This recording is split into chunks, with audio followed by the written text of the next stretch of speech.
پاکستان اور افغانستان کی حالات کے حوالے سے عرب میڈیا الجزیرہ نے کیا خبر دی، تو آئیے سنیں۔ السلام عليكم، هذا موجز لأهم الأنباء نركز فيه على التطورات في التصعيد الباكستاني الأفغاني، حيث أعلن وزير الدفاع الباكستاني عبر منصة إكس أن بلاده تخوض الآن حربا مفتوحة. السلام علیکم، صبرها قد یہ نفد. اہم خبروں کا مختصر بلیٹن ہے۔ ہم اس میں پاکستان اور افغانستان کے درمیان بڑھتی ہوئی کشیدگی کی پیش رفت پر توجہ مرکوز کریں گے، جہاں پاکستانی وزیر دفاع نے پلیٹ فارم ایکس کے ذریعے اعلان کیا کہ ان کا ملک اب ایک کھلی جنگ لڑ رہا ہے اور افغانستان کے ساتھ اس کا صبر ختم ہو چکا ہے، اور طالبان پر الزام عائد کیا کہ وہ بھارت کے ایجنٹ بن چکے ہیں۔ اس سے قبل ایک پاکستانی سیکیورٹی ذریعے نے کہا تھا کہ افغان دارالحکومت کابل اور صوبوں ننگرہار اور پکتیا میں 5 اہداف کو نشانہ بنایا گیا۔ ذرائع نے مزید بتایا کہ افغان طالبان کے 58 اہلکار ہلاک اور 100 سے زائد زخمی ہوئے جب اسلحہ ڈیپو اور ان کے جنگی ساز و سامان کو نشانہ بنایا گیا۔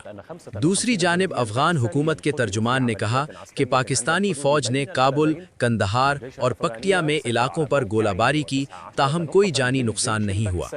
افغان وزارت دفاع نے کہا کہ فوجی کارروائی رات 12 بجے افغان چیف آف سٹاف کے حکم پر ختم کر دی گئی۔ انہوں نے مزید کہا کہ دونوں ممالک کی سرحد پر فوجی کارروائیوں میں 55 پاکستانی فوجی ہلاک ہوئے اور افغان فوج نے پاکستانی فوج کے 2 مقامات اور 1 چوکی کا کنٹرول سنبھال لیا۔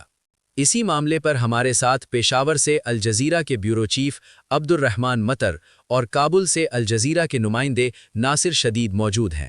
پاکستانی وزیر اعظم کے ترجمان نے اب تصدیق کی ہے کہ شدید فضائی حملوں کے نتیجے میں افغان طالبان کے 133 سے زائد جنگجو مارے گئے، جو پاکستانی فضائیہ نے افغانستان کے اندر متعدد مقامات پر کیے۔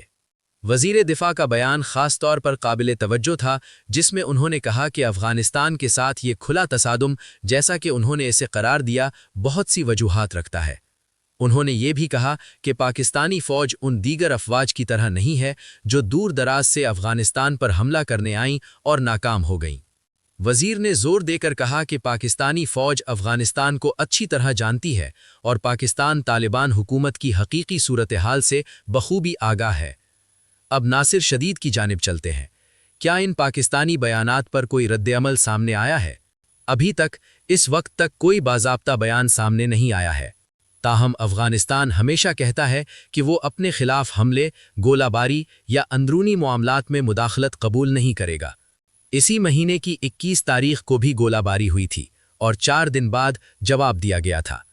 افغان فوج نے ایک بیان میں کہا تھا کہ وہ مناسب وقت اور مناسب طریقے سے جواب دے گی۔ انہوں نے یہ بھی کہا تھا کہ جب بھی افغانستان پر حملہ ہوگا اس کا جواب دیا جائے گا۔ گزشتہ اکتوبر میں بھی افغان دارالحکومت کابل پر حملہ ہوا تھا، ایک گاڑی کو نشانہ بنایا گیا، تاہم اس میں وہ مطلوبہ شخص موجود نہیں تھا جسے پاکستان تلاش کر رہا تھا۔ اس کے بعد افغان فوج نے پاکستان کے اندر 15 مقامات اور فوجی چوکیوں کو نشانہ بنایا تھا۔ کابل سے ہمارے نمائندے ناصر شدید اور پیشاور سے الجزیرہ کے بیورو چیف عبد الرحمان مطر آپ کے ساتھ تھے۔ آپ دونوں کا شکریہ۔ یہ تھا مختصر خبرنامہ۔ آپ کو اللہ کی امان اور حفاظت میں چھوڑتے ہیں۔ اللہ حافظ۔ خبروں کا خلاصہ۔ پاکستانی وزیر دفاع: ہمارا صبر ختم ہو چکا، اب ہم کھلی جنگ لڑیں گے۔